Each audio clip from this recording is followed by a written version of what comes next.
Welcome to the podcast where relationships, confidence, and determination all converge into an amazing, heartfelt experience. This is Speaking from the Heart. Welcome back to episode number 112 of Speaking from the Heart. Today, I'm super excited to have Erin MacNamara, who I've known for many years, on the show.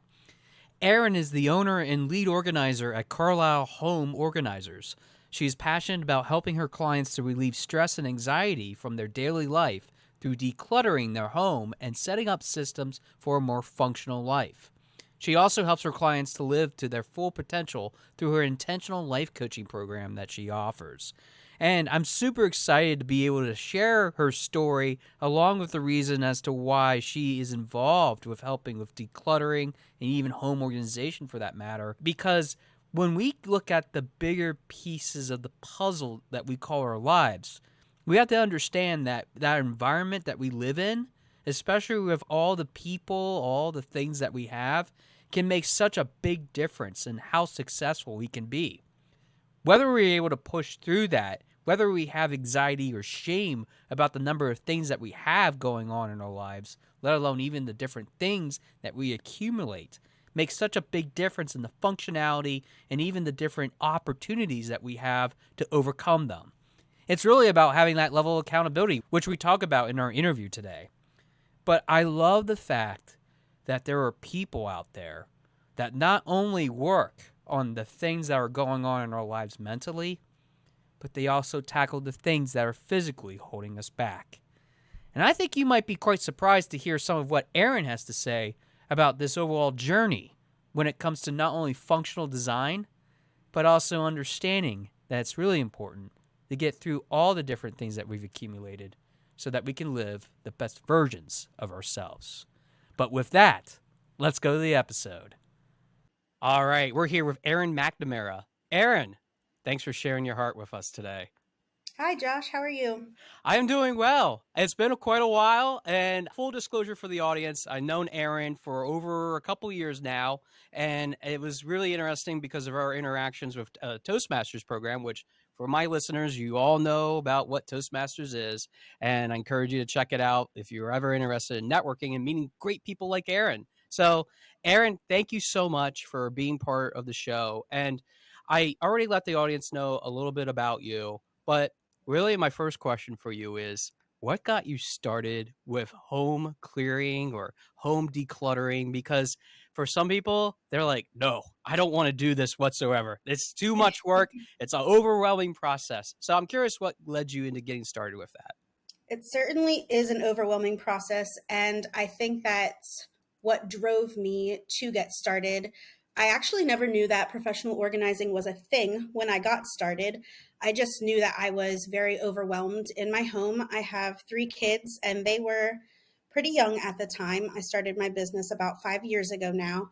So I was just very overwhelmed with the noise and clutter that children bring. I wanted my home to be a place of peace, and it was more of a place of anxiety. I enjoyed me and my kids' time out of the house more than I enjoyed our time in the house. And whoever has kids of young ages, they know it's a struggle just to get them out of the house. So that's how I got started. I realized that I was very triggered by the noise in my home and also the clutter that my children brought. Is there a certain sort of characteristics that you might say empowers you to be able to do home decluttering or help others? Because I'm always fascinated by people that are just organized in general. They come in and like, oh, we'll make this much better. And then they do their magic and it does look much better. Are there any sort of things that you might empower yourself with, or you have some sort of personality type that helps you to be able to do those sort of things? I think just knowing the changes and the relief that I'll bring to people's lives is what really is the driving force behind this. I love getting to know my clients, and even on a more personal level, it always starts out as the issue is too much clutter, but as we're working through the clutter, there's always kind of underlying things that need to be worked through in order to rid ourselves of the clutter. So really, it's just knowing how much of an impact this is going to have on their daily lives is what's really the driving force. As somebody that owns a business about decluttering, Are there things that you do to declutter? Oh, always. And you don't just go into your home, declutter, and then walk away. This is just like systems that have to be maintained.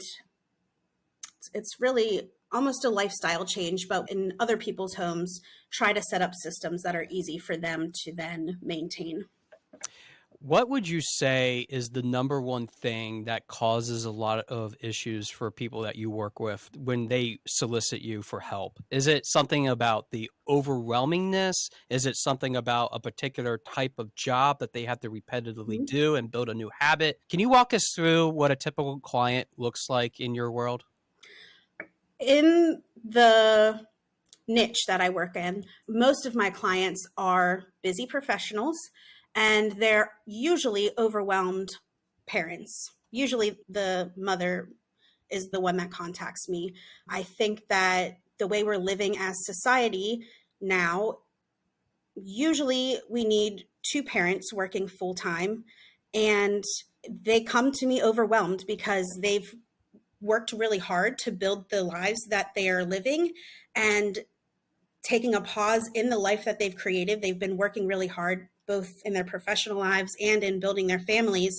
And they get to the point where they've been building so much and they look around and they're just completely overwhelmed with the clutter in their house and everything that comes with that. When you're adding kids to your life, that's a huge transition time.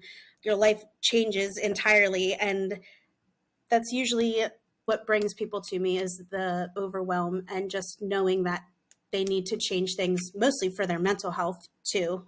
It's hard day to day. Yeah, it definitely nowadays, especially with the advent of technology, you think that things are a lot simpler to do, but in all intents and purposes, it hasn't changed the fact that there's still a level of work. And it's funny because I've had people that have talked about some realms of artificial intelligence and being able to exemplify that. And I've had some monologue episodes in which I've talked about that too, that, yeah, it could be helpful, but you got to use it responsibly too. Right. But with what you said about having kids, which I'm going to take your word for it, being that I'm single, I have no kids. I totally respect the fact that being a hardworking mom, or all the moms and dads out there, especially that have the responsibilities of parenting, kudos to you that have to juggle all of that. So I'm guessing that you have all your stuff together. You have a wonderful husband. You have all these kids. You got everything organized in your life, Oh right? yeah, I've got it all together, Josh. I see. I knew it. And I'm glad that we had you on the show now. No, So not at all. Not at all. Even looking around my home right now, it's not ever always picked up and organized and tidy. That's just not realistic for the lives that people live in. Now, my things do have a home though. So when things get cluttered and messy and are all around the place, that's the key. Yes, your home will still get messy, but as long as everything has a place where it belongs, that's the key. It makes cleaning up much easier. So So really don't have it all together here. yeah, but that makes it really impactful because even as a coach myself, I don't have everything together. And I certainly have my vulnerable, weak moments, which you have seen and you and I have talked off and on about too, in Hmm. some capacity. And I think it's just really important to acknowledge that although we are authorities in these subjects, it doesn't mean though that we don't have our own problems and that we try to figure it out and we come up with systems. That's why we're trying to help out others based Yeah, on some of the things that we've done too. I think that's maybe why we are working in the areas that we're working in, because we've been through the struggle and we can understand. And I think a lot of times when people are reaching out to me, there's a lot of anxiety and shame and sometimes guilt that comes with that. But I've pretty much seen it all at this point, and I really have a judgment-free attitude. I think it's the being vulnerable and people knowing that you're still a human and that you don't have it all together all of the time. You can be sympathetic with your clients and understand where they're coming from. I think that's important, especially for the fact that, first off, we didn't even mention the name of your business yet, which is Carlisle Home Organizers. So you're in Carlisle, Pennsylvania, right up down the road from me, where my business is located at. And I noticed the fact that you have different packages for people going from, well, if you only need me for a day or, this many hours, that's okay. But if you're doing a big move and you're trying to get everything cleared out, like I'm ready to help you with that. So Walk me through a little bit about how that would work if I have you hired for a big move and I'm getting ready to just take everything out and put it into a new place. Is there Mhm. some sort of stipulations that you have with that? What is it that you look for with someone that is getting ready to do that? Do you ask them to be part of that process too? Do you take care of everything? Because I feel like in organizing, you can show people stuff, but you also want those clients and those people to be able to take some responsibility to learn some new habits as well. So I'm kind of Absolutely. curious how that would work. Yeah. So as far as big moves go, the earlier someone gets a hold of me, the better I feel. I have a client right now who's kind of in the ideal position. This is an elderly client who is downsizing and getting ready to move. And her son actually reached out to me. He lives out of state.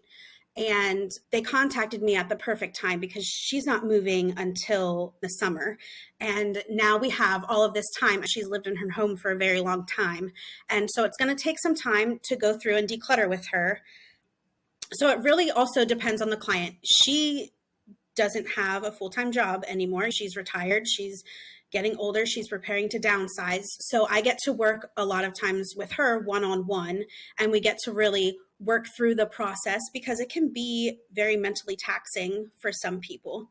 Other people, they're just like, hey, I need this job done. I don't have the time and energy to do it. So in that sense, we shift gears and I categorize the items, and then I just need them for small blitzes of time, like 15 to 20 minutes, where we go through and make quick decisions on what's staying and what's going.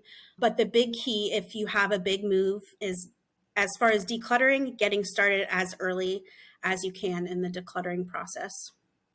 Is there a checklist or something that you walk clients through as it comes to those sort of expectations? I feel like you have to sometimes work with people with different ways in which they have in terms of not only the ways their brain works, but also how they also go about accomplishing those aspects. I mean, for me, I feel like a checklist would always be helpful to make sure that I'm staying Yeah, on track. checklists are super helpful. So initially, we set up a 15-minute call, 15 to 20 minutes, and I kind of learn about them, learn about their struggles, learn about what their goals are. And then as we're working together, I do leave summaries at the end of our session time, and I leave them homework and goals for them to work through. And I let them know what we worked on today, what their goals are while I'm gone, if they have the time to do that, and what our goals are for the next session. So that just keeps me on track too, because I've got a lot of different projects going at the same time, but it also keeps them on track in their project. Can you tell us about one of your most successful clients that you've had? Oh, wow. And to stipulate this question, I'm looking for maybe somebody realized what they were doing wrong. They may have been resistant to begin with, but they turned kind of 180. It doesn't have to necessarily fit that model, but I'm just curious if you've ever had somebody quite like that or something similar. Yeah. Most of my clients are actually like that. They're hesitant to let go of things. And then throughout the process, I'm always kind of waiting for that shift to happen. And they almost get annoyed with themselves because this is an investment when someone hires me. They're investing their time, their money, their energy. They're really taking that step to change their life. So when they do that, they kind of get annoyed with themselves. They realize they need to make a switch. And I love watching that transformation kind of happen, going from them holding on to things. And then that switch happens where they're just like, okay, I'm tired of holding on to things. I know what my end result and what my goal needs to be. And that's a big thing that I focus on too. What's the goal for your space? What's the goal for your new home? Do you see this helping you in your new life? So probably the biggest transformation that I've had, though, a lot of times people ask me if I worked with hoarders. That's like one of the key questions that I get. And I feel like using the term hoarder, I don't like to use that term a lot because it's a pretty serious term. And I can't really diagnose somebody as a hoarder. I can certainly see hoarding tendencies and when people need a little extra help working through things. Now, people that are true hoarders should also be working alongside a therapist because there's a lot of trauma that can come with letting things go. And hoarding is usually triggered by traumas. So And I have to say, anyway, there's a stigma with that yes. too, with Yeah. that word. So Yes, completely understand where you're absolutely. coming from. It's like when people use the term like OCD or something and they use it a little bit too nonchalantly. And it's a true condition, just like anything, that I don't want to use the word hoarder as something nonchalant. It's something serious and it takes a lot to work through. So anyway, back to biggest transformations. I think I worked in a home. The hoarder had passed away, and his wife contacted me to work through their clutter. So I think overall, that was probably the biggest transformation, even just in their lives and seeing the ways that their family was affected by the hoarding.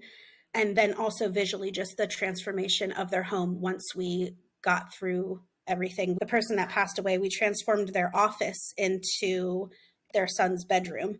And so it was really amazing to go from a room quite literally packed from the floor to the ceiling with things. And they updated the floor, updated the paint. It was a completely different room. So that was probably the biggest transformation. Yeah. I don't think many people realize that when you are going through a process like this, it isn't just about what you individually have in terms of a change, but like you said, the number of different people that are impacted by it. Mm-hmm. And thinking of that same example, do you think that kids even have an impact on what they could do too when it comes to being able to be organized, being able to be efficient so that they can help their parents out with some of the things? Because I don't, Absolutely. and the reason I bring it up is I noticed on your website you have something for kids too. And I Yeah, wonder I if you could talk do. about that.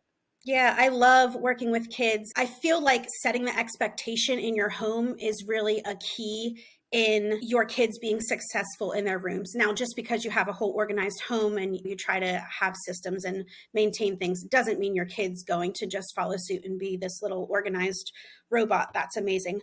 But that's not how it always works. Yeah, But yeah. Well, we don't have robot kids around the house, right, so it's right. They okay. don't just I mean, one day, 30, 40 years in the future, I think that will be coming. I mean, we already have those Roombas that come around the room, yeah, so those will be it's our coming, children. Erin. So anyway, giving your kids the expectation as the full home is always good. But I love working with kids one-on-one individually and having them really take ownership for their space and really focusing on what they want their room to be, what they want either their toy room or their bedroom, their own personal space. So I think that's what is important mostly to focus on with kids. And it really puts them, when I'm working with kids, I kind of make it so that they feel like they're in charge, because a lot of times kids, they hear, oh, this organizer's coming. They have a lot of fear with that. They don't want me to just walk in and throw away their things. And there's a level of respect that I need to show up with them because this is their room, this is their space. And I try to make that clear from the beginning. I'm here to help you be organized and make your room whatever you want to make your room. Just making them feel responsible and in charge. And then that really leads to later on in their life. It really gives them the tools to keep their spaces maintained. Do you find that kids are a lot more receptive than adults to being able to do change, or is it vice versa? Because I feel like there's always this traditional thinking of, well, the kids trying to do something like this and try to be organized or try to be efficient or whatever the case might be, hogwash. I have to force them to do that. But I have this feeling from what you just shared that you have a different experience. Absolutely. I feel like 100% kids are more receptive. Their minds are so young and still developing, and they're so much more accepting to different things. So even in school, like now it's their time when they're learning and absorbing so much, and they don't have all of the, I guess you could say, traumas. Growing up, we all go through all of these different things that may make us more resistant to letting things go. But kids, as long as you focus on the positives, I feel like they're much more receptive to letting things go. And sometimes at the beginning, they're really hesitant. They're really nervous. They don't know what this is going to look like. But when you show up with a positive mindset, it kind of helps them shift. And yeah, they get rid of a lot more than you'd expect.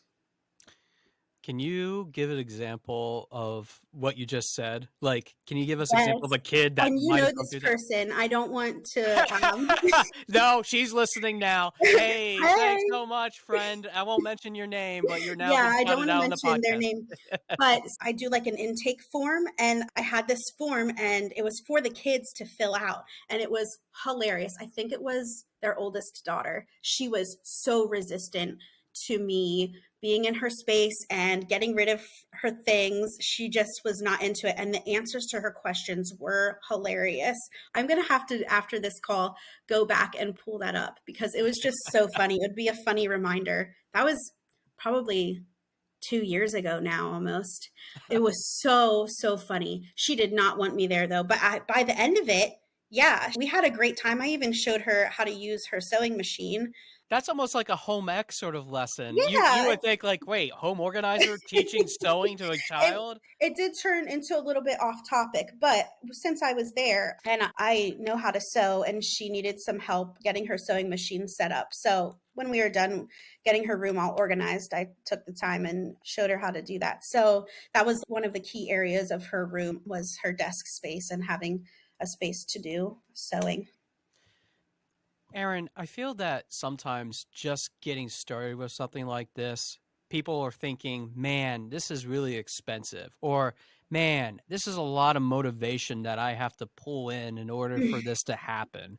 And I figure that we have sort of the same line of work when it comes to that, because I have clients that sometimes they look at what I'm offering and then they look at the bottom line of how much it will cost and they go, whoa, Josh, there's no way I can afford this. There's got to be a better way to handle this and I can do it on my own. Mm-hmm. So even with all of these things and all these offerings that you have, we're in this spring season and we often hear it of spring cleaning, right? So what would you recommend as maybe some basic tips that some people can do if they don't have the money or the resources or the motivation to necessarily hire somebody like yourself? What are some just basic tips that you could help encourage somebody to start with this sort of process? And maybe after they go through that process, they do decide to hire you. Yeah, absolutely. So a lot of the key areas that people struggle with typically are kitchen, the normal routines of cleaning your home.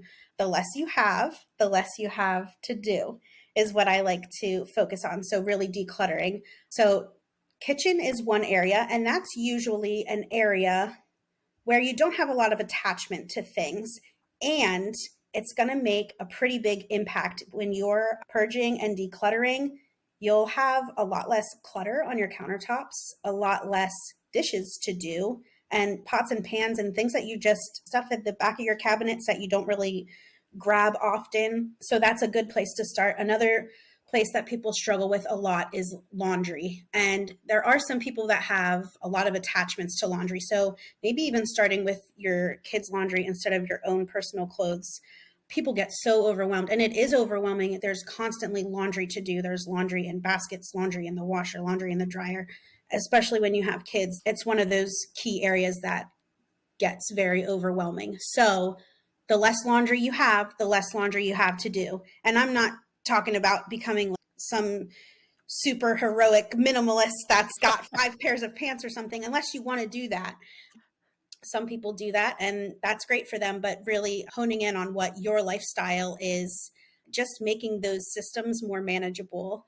So start off with areas that you aren't super attached to and will maybe give you the best transformation in the shortest amount of time. So that will really kind of give you a hit of dopamine. You're like, oh, look at these changes that are happening. I'm really changing my life. And that'll kind of propel you to the different areas of your home.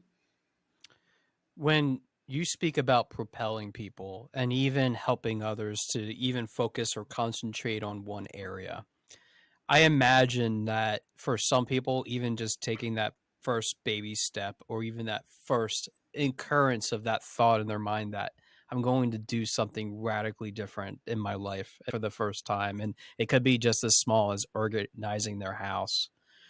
What would you say to someone that might feel a little bit overwhelmed? You and I have spoken very openly in a variety of different forms about our anxiety sometimes when it comes to even what we have personally endured. Mm-hmm. I have this feeling that you have this message that you could share with people about what you have been able to overcome because of not only helping others to see what they can do to start getting some of that life that they always desired back in their home, but I feel like maybe you have something that you could share with some of our listeners that might be impactful in what you've been able to accomplish with that. I'm wondering if you could share not only some of the things that you have overcome as a result of opening this business, because first off, women-owned businesses are on the rise, which is an incredible thing in itself. So I commend you for being one of those women champions.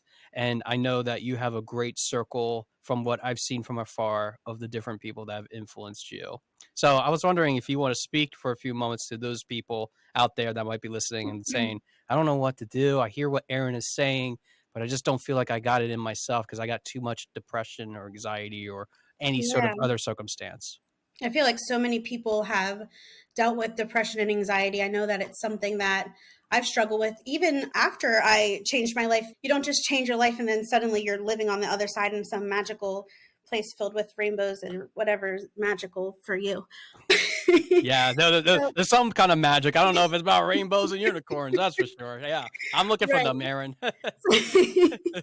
So yeah, it's just, I feel like the key for me was really figuring out what I wanted for my life and living a more intentional life. And so even now in my business, I'm kind of making a shift to helping people live more intentional lives at their core and at their center, getting to the root of what you want your life to look like.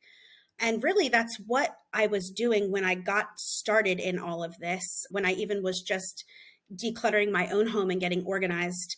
And I don't think that I truly realized what I was doing at the time, but I knew that the life that I was living wasn't the life that I thought I would be living or the life that I wanted to be living. I was just so overwhelmed and filled with anxiety.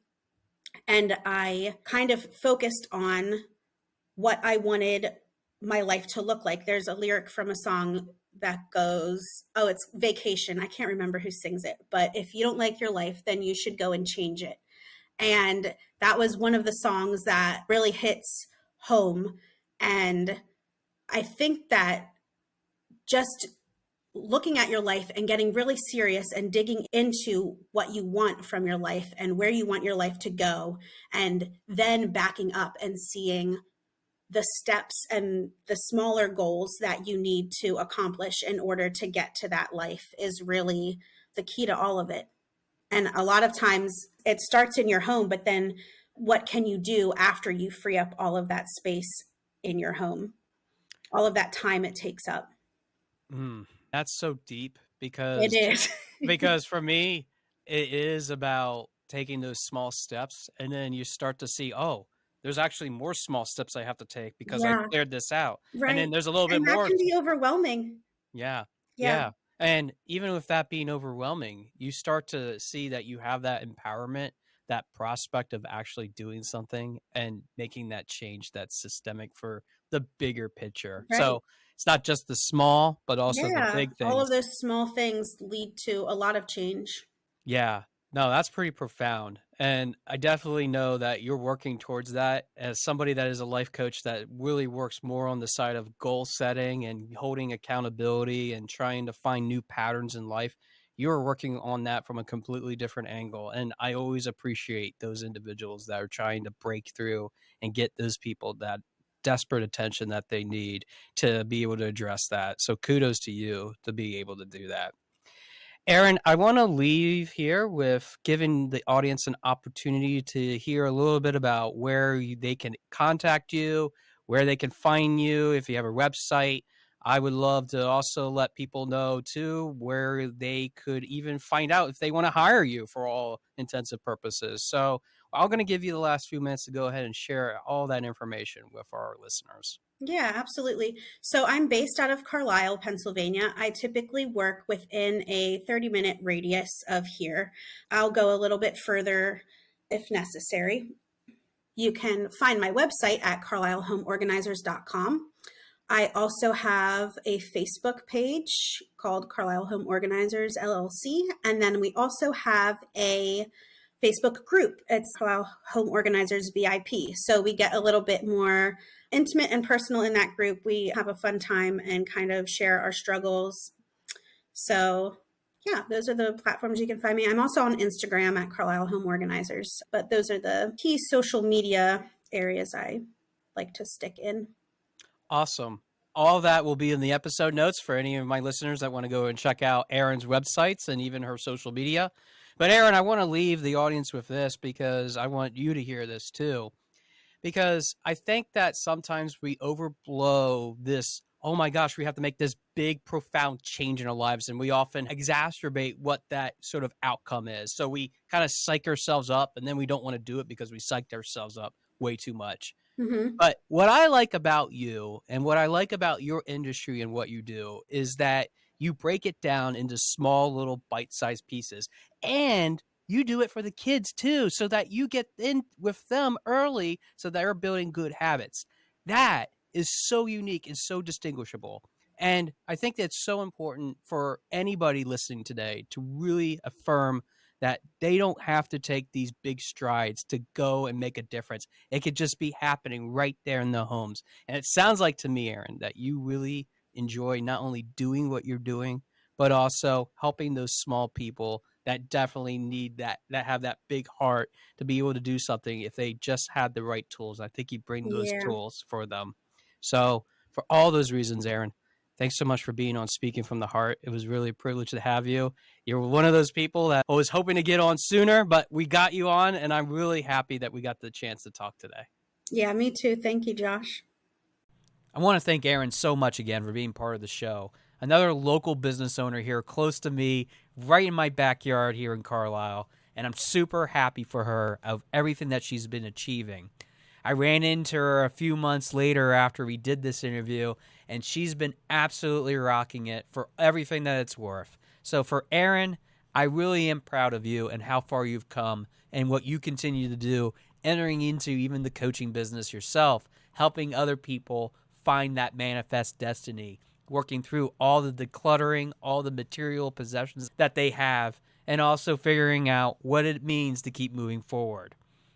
But I think that that's the problem that we often have to face, is that we are so overwhelmed. When we live in a house or we live in an apartment or wherever we might live, we need to find a safe environment. It's a place that which we can go home and hang our hat, which we had Alyssa from many episodes ago talk about this with even her ability from a different place at a different time, being able to work on herself and what she has in her business. But yet I have to look at what is going on here and what Erin is sharing today. Because really she asked an important question. Are you too busy to do everything by yourself? If you need that help, you need to get that help and you need to ask for it today. I think we get so wrapped up in today's society about wanting to do it ourselves, and yet we keep saying that we're going to get to it, we're going to get to it, we're going to get to it, but we never get to it. So we need to get other people involved. If we really want to get it done in a fast manner that's efficient and also creative, we need to hire people to be able to do that. We need to work through those different pauses that we have in our lives so that we know that we can make it to the other side. And I know that is the hardest thing that you could ever do, is ask for help. Even if it means decluttering your own house, which for me, I have had to go through that so many times growing up. My mom had so many different types of things in the house, let alone in the barn, because I grew up on the farm and had so many other things stored in not only the places that I normally don't think that we have places that we store things at, but yet I look at all the things that I have, what I've had to remove. Is it really necessary for me to have in the first place? We have to ask the question, even in our own lives, does this give space to what we really need to have in our lives? Do we really need to have what we're looking at right now? Stop giving things rent for free.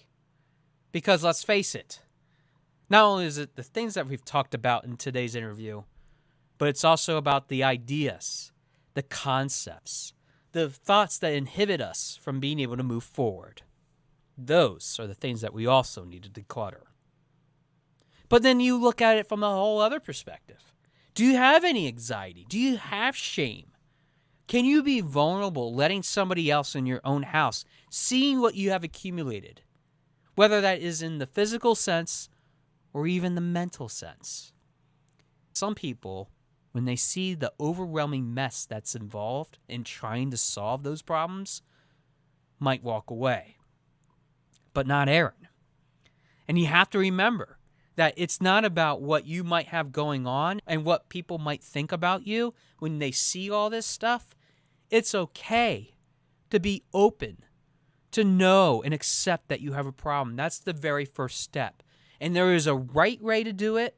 And unfortunately, and I've seen all too often, there is a wrong way to do it.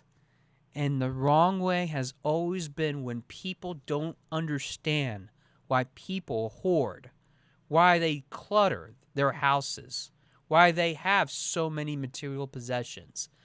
But even then, why they hold on to certain thoughts, feelings, attitudes, all come from the fact that we might have never been able to resolve them. As we even talked about in episode 110 with Harris Eddie Hill. Sometimes it involves even trauma. And trauma in itself, you have to be very careful in which you handle. It is something that is so valuable to somebody because they have put that value into it. This is no different in today's interview about what we put into the physical things. We hold on to those physical things because they have some significant value. As to the reason why we even hold on to them is a whole other conversation for another day. But when you think about the fact that these people, these things that they hold on to, are really the livelihood that they have and they think that's the only thing they have left, there's something that is definitely happening. But you need to give it respect. And I think that's what Erin was really trying to share with us today, about the matter of which we need to be respectful in a professional sense. Even if it is on a personal level, we need to be professional about why they're holding on to it in the first place. Being able to work through all those things, all those different areas, whatever those obstacles are in the first place, can be so overwhelming, but we need to break them down. We need to come up with a plan. That's what I've always been doing with my clients, and that's what Erin does with her clients as well. It's truly evident. The things that we're able to break down so that we can make them into bite-sized pieces. We do not go into a problem thinking that we can resolve everything all in one day. Sure, to be truly efficient, you want to be able to resolve things in a relatively quick fashion.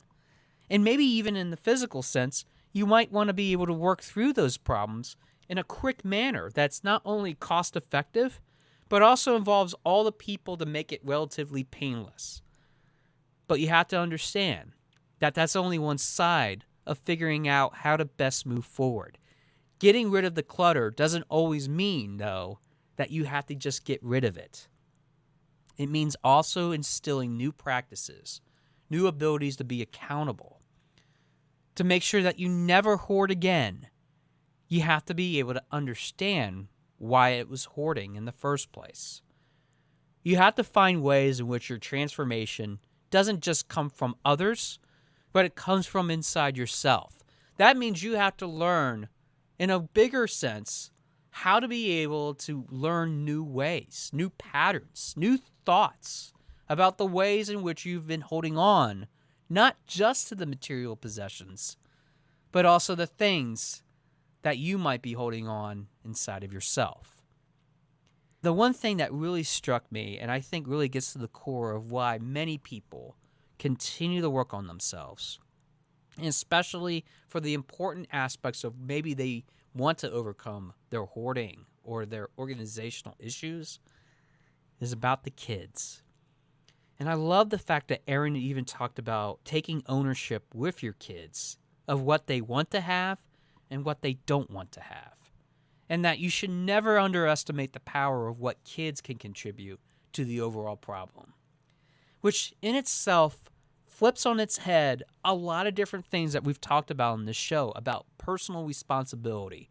Looking at your past and seeing what might be happening with not only the individuals that you associate with, but also the children that we identify inside of ourselves. What kind of situation are you giving yourself grace in every time that you see your kids suffering, maybe even struggling with the lack of organizational skills that you have? Are you going to take responsibility to allow your kids to be able to work through these things that might be going on in their lives? Or are you going to just keep on muddling through, thinking that it's going to resolve itself? Which I've had plenty of clients have that situation. But yet when I pointed out to them about the sheer power of potential that they have inside themselves to be able to work through it, it makes such a big difference in the long run. What room are you going to work on first?